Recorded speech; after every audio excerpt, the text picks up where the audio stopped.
for fox and coons, and also some the occasional skunks. I caught a coon here earlier this year. I just have it staked with a piece of rebar right here. I'm going to be using this mackerel and dog food.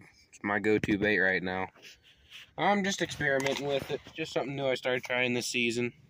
I'll just take either probably not that stick. I might want to use that stick later, but I got a stick here that I can use. I just take and dip a little bit on the end. It's okay if you get a little right there, because it's not like it's got any chemicals or stuff in it. Just pure mackerel. Buy it from the dollar store or Walmart or whatever. Just throw that in the back. This is an old logging road that we've used to move cows. This is not a public road, so it's legal here in Wyoming right now. And then I'll just take my snare. I'll take this piece of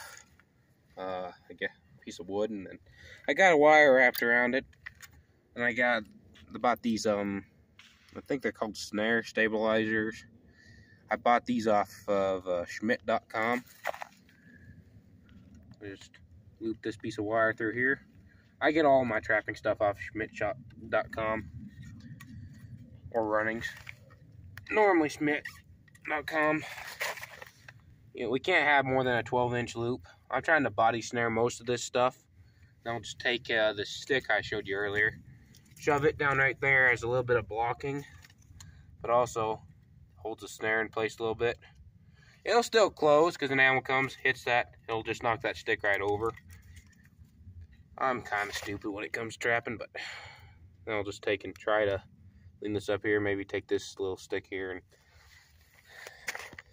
then when a coon's walking, I like it about 6 inches off the ground, which is about the width of those fingers right there.